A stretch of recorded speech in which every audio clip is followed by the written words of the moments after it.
welcome back to Unapologetically Black Unicorns. Well, here we are. It's December 25th. We all know what day that is.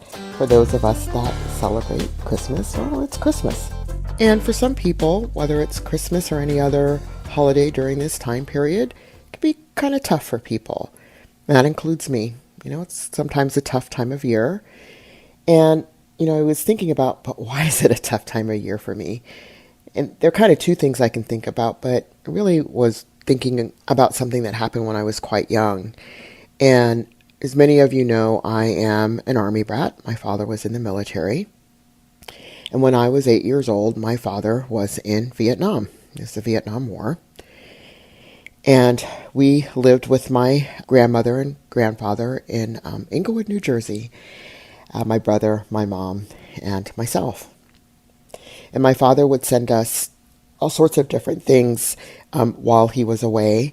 It could be pictures of, where he was. It could be, he sent my mother cassette tapes, reading her letters in the cassette tape. And sometimes he would talk to us and we could hear his voice. And then Christmas time came around. And my mother was so excited to share what my father had sent. And it was a postcard.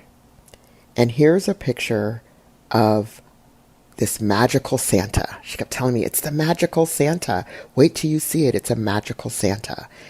And I looked at the picture and I was like, oh, wow, that is a magical Santa, because the Santa was black.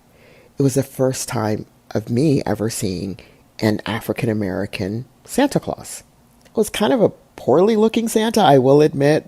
The suit was all like, it was kind of dirty, and the Santa looked super thin, and the white beard and mustache looked kind of gray. I mean, the whole thing was sort of sad, but at the end of the day, the face was black.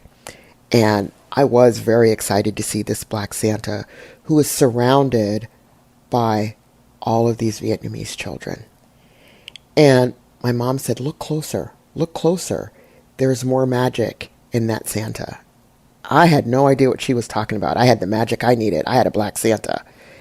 But when I looked closer, that black Santa was my dad.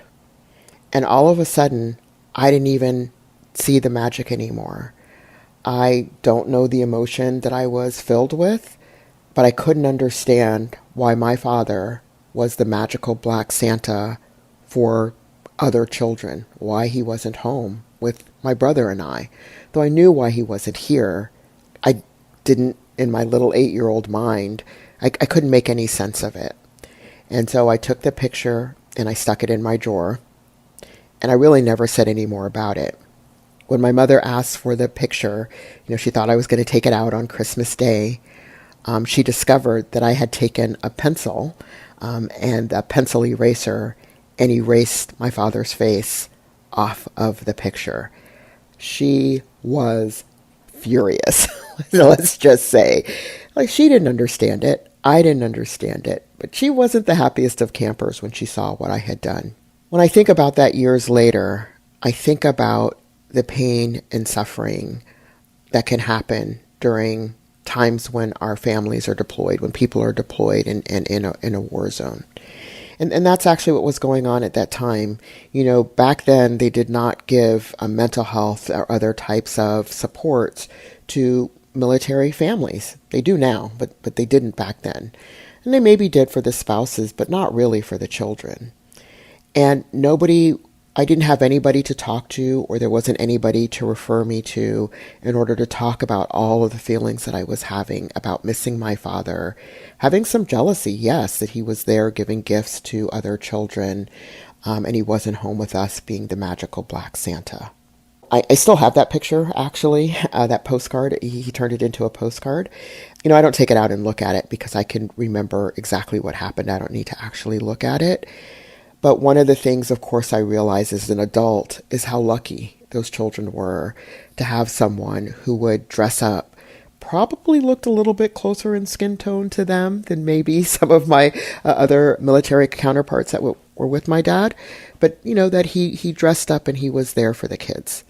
And I can look at that now and think, I have a lot of pride in what my father had to do. You know, he was required to do things in the military that maybe he wouldn't have done as a civilian.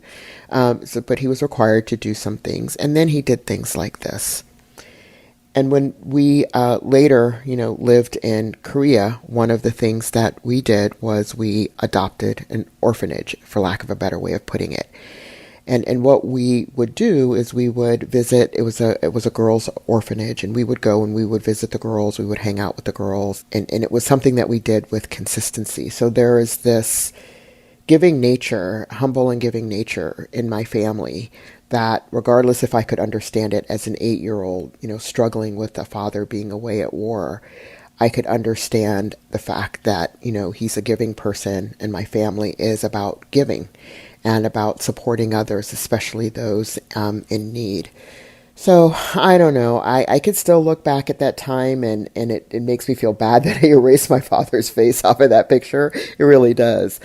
But it also speaks to the deep heart pain that I had as a child in missing my father and knowing that my father was away, especially that he was away in a war zone, which we could see pictures of on TV, and how hard that was for me as an 8-year-old, 9-year-old, 10-year-old, and how hard it must be for every single person who is sitting on Christmas Day or during this holiday season, and they are sitting with past hurt, present pain, and how hard it is. It is really, really hard. And I always go into the holiday season starting before, the American quote-unquote Thanksgiving up until New Year's. It's just a super hard time. And if this is a hard time for you, I want to say know that you're not alone. There are a bunch of people having a hard time. Okay, that sounds really weird. But what I do want to say is that it does get better. We can get through it. We can sit with the pain, recognize the pain, and move through the pain. And what I'm doing today actually is sitting at the beach. You'll hear more about this in the next episode. And I'm listening to the waves. I'm listening to them come in and come out. I'm watching them come in and come out. I'm watching the white caps turn into smooth blue.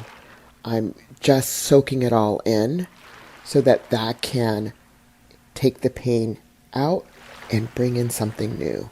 Take the pain out and bring in something new. And it's really calming me.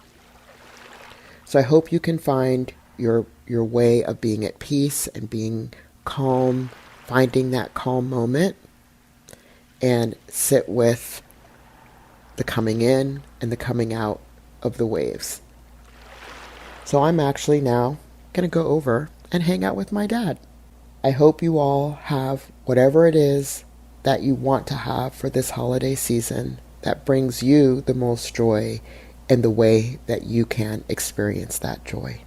And until I see you next time on Unapologetically Black Unicorns, hey, let me know what it is that you like to do during this time to bring yourself inner peace and joy. It may help other people. It might even help me. All right, folks, you know what to do. Like, subscribe, share, and see you next week on Unapologetically Black Unicorns.